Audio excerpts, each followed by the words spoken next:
नमस्कार विद्यार्थी मित्रों, आज हम पढ़ेंगे उपसर्ग। उपसर्ग किसे कहते हैं?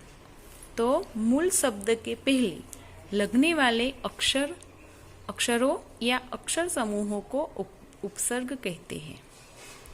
उपसर्ग वे शब्दांश हैं जो सार्थक शब्दों के से पूर्व जुड़ने पर अर्थ में परिवर्तन ला देते हैं। उपसर्ग लगाने से कभी कभी शब्द का अर्थ अधिक प्रभावशाली बन जाता है। उपसर्गों का प्रयोग विरुद्धार्थी शब्द बनाने के लिए भी होता है। जैसे कि गुण के आगे प्रत्यय लगा दिया, उपसर्ग लगा दिया तो क्या बनता है? निर्गुण, सगुण, अवगुण, दुर्गुण। योग शब्द है, तो इसके आगे अक्षर लगा दिए तो बनता है संयोग, वियोग, उपयोग, प्रयोग।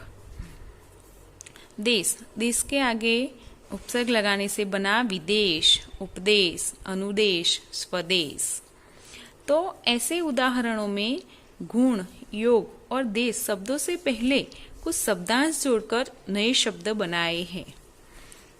जैसे कि दूर शब्दांश के साथ गुण शब्द जोड़ देने से क्या बना? दुर्गुण। ऐसे ही सगुण, निर्गुण, अवगुण, प्रयोग, वियोग, समयोग तो क्या बना? संयोग, उपयोग, स्वदेश, उपदेश, विदेश, अनुदेश। तो ऐसे कुछ शब्दांश हैं जिनका प्रयोग स्वतंत्र रूप से नहीं किया जा सकता, इन्हें केवल शब्दों के प्रारंभ में ही जोड़ा जा सकता है।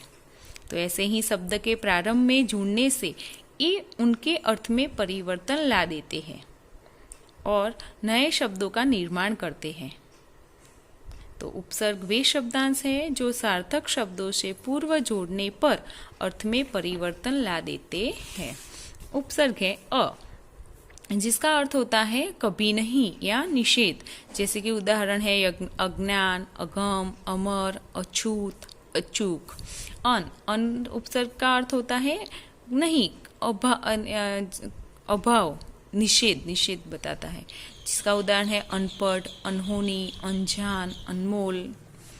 क का अर्थ है बुरा या बुरी। जैसे कि उदाहरण कपूत। को का क्या अर्थ होता है? बुरा या बुरी। जैसे कि कुपुत्र, कुसंग, कुकर्म, कुसमय। नी का क्या अर्थ होता है? अभाव, क नहीं। जैसे कि उदाहरण है निकम्मा, निडर, निठल्ला, निहत्था। पर का अर्थ होता है पराया, दूसरा, दूसरी पीढ़ी का। जैसे कि परदेश, परलोक, परदादा, परपोता। स का अर्थ होता है सहित या अच्छा। स से उदाहरण बनता है सपूत, सपरिवार, सुविचार, सकाम। ये उपसर्ग लगाने से नए शब्द बनते हैं। अध का अर्थ होता है आधा। जैसे कि उदाहरण बना अधपका, अधमरा, अधजला, अधखिला। दू उपसर्ग लगाने से दू का अर्थ होता है बुरा या दोगुना। जिसके उपसर्ग लगाने से नए शब्द बनते हैं वो है दुखद, दुबला, दुःस्वप्न, दुगुना। बिन का अर्थ होता है बिना, निषेध। जिसके उदाहरण है बिन बात, बिन ब्याह, बिन मांगे या बिन कहे। उपसर्ग है भर का अर्थ होता है पूरा या ठीक। तो उदाहरण बनता है भरपेट, भरमार, भरपूर और भरचक। चौका बनता है चार। जैसे कि उदाहरण चौराहा, चौमासा, चौकोर, चौपाई। तो उपसर्ग वे शब्दांश हैं जो सार्थक शब्दों से पूर्व जुड़ने पर अर्थ में परिवर्तन ला देते हैं। आगे प्रत्यय। तो प्रत्यय किसे कहा जाता है? तो शब्द के अंत में लगने वाले अक्षर या अक्षर समूहों को प्रत्यय कहते हैं। ऐसे शब्दांश जो शब्दों के अंत में जुड़कर नए शब्दों का निर्माण करते हैं और प्रत्यय कहलाते हैं। प्रत्यय लगाने से मूल शब्द के मूल अर्थ और भाव में परिवर्तन होता है। प्रायः भाववाचक संज्ञा या विशेषण बनाने के लिए प्रत्ययों का उपयोग किया जाता है।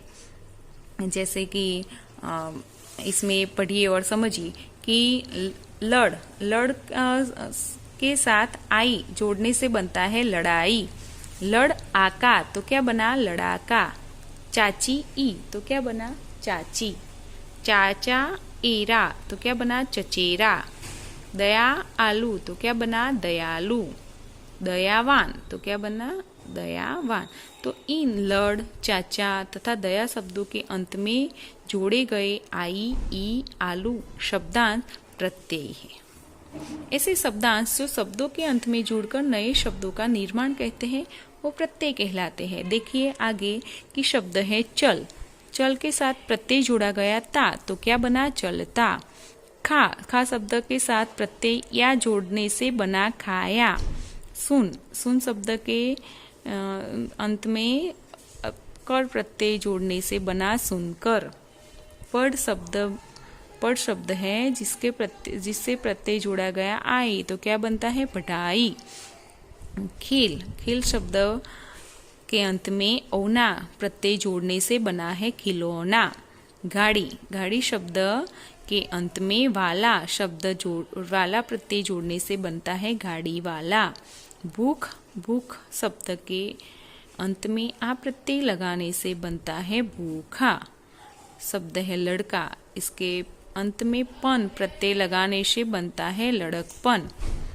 इंसान, इंसान शब्द के अंत में प्रत्यय जोड़ने से बनता है इंसानियत। खाट शब्द के अंत में या प्रत्यय लगाने से बनता है खटिया। बल शब्द के अंत में प्रत्यय साली लगाने से बनता है बलशाली। झगड़ा शब्द के अंत में आलू प्रत्यय लगाने से बनता है झगड़ालू। बाबू शब्द के अंत में प्रत्यय आइन लगाने से बनता है बबुआइन। शेर शब्द के अंत में प्रत्यय नी जोड़ने से बनता है शेरनी। भीख शब्द के अंत में आरी प्रत्यय जोड़ने से बनता है भिखारी। तो आपको उपसर्ग और प्रत्यय दोनों का मालूम चल गया होगा।